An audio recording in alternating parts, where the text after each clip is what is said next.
കിഴങ്ങും സവോളയും ദാ ഇതുപോലെ പാനിലേക്ക് ഇട്ട് നോക്കിയിട്ടുണ്ടോ? ഇതുവരെ ചെയ്തിട്ടില്ലേലേ? ഇനി മുതൽ നിങ്ങൾ ചെയ്യും. അപ്പോൾ ഒരു പാൻ അടുപ്പത്ത് വെച്ച് 1 ടേബിൾ സ്പൂൺ മുളക് പൊടി, 1 ടേബിൾ സ്പൂൺ മല്ലിപ്പൊടി. ഇനി ഈ പൊടികളൊന്ന് ചെറുതീയിലിട്ട് മൂപ്പിച്ച് ഈ പൊടികളൊക്കെ ഒന്ന് മൂത്ത് ഇതിന്റെ പച്ചമണമൊക്കെ ഒന്ന് മാറി ദാ ഈ ഒരു കളർ ആകുമ്പോഴത്തേക്കും ഇതിലേക്ക് ഇനി ചെറു കഷ്ണങ്ങളാക്കി അരിഞ്ഞെടുത്ത് 2 കിഴങ്ങും ഇട്ട് കൊടുത്ത്, ഒരു സവോള ചെറുതായി അരിഞ്ഞത്, നെടുവേ കയറിയ 3 പച്ചമുളകും, ആവശ്യത്തിന് ഉപ്പും ചേർത്ത് 1 ടേബിൾ സ്പൂൺ മീറ്റ് മസാലയും ഇട്ട് കൊടുത്ത്, 1/2 ടീസ്പൂൺ മഞ്ഞൾപ്പൊടിയും ചേർത്ത്, കുറച്ച് കറിവേപ്പിലയും ഇട്ട് കൊടുത്ത് ഇതെല്ലാം ചേർത്ത് നന്നായി ഇളക്കി മിക്സ് ചെയ്ത് ഇനി ഇതിലേക്ക് കിഴങ്ങ് വേവാൻ ആവശ്യത്തിന് വെള്ളവും ഒഴിച്ചു കൊടുത്ത് മൂടി വെച്ചൊരു 20 മിനിറ്റ് മീഡിയം ഫ്ലെയിമിൽ വേവിച്ച് മൂടി തുറന്ന് നോക്കുമ്പോൾ വെള്ളമൊക്കെ വറ്റി മസാലയെല്ലാം പിടിച്ച് കിഴങ്ങ് ദാ നന്നായി വെന്ത് വന്നിട്ടുണ്ടാവും.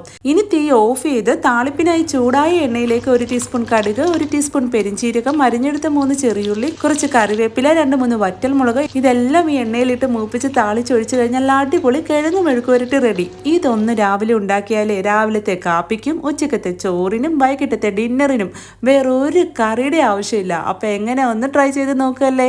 അപ്പോൾ ഇതുപോലുള്ള ഈസി ആൻഡ് ടേസ്റ്റി റെസിപ്പീസിന് പേജ് ഒന്ന് ഫോളോ ചെയ്യാനും ലൈക്ക് ചെയ്യാനും മറക്കല്ലേ. അപ്പോൾ ഓക്കെ, ബൈ.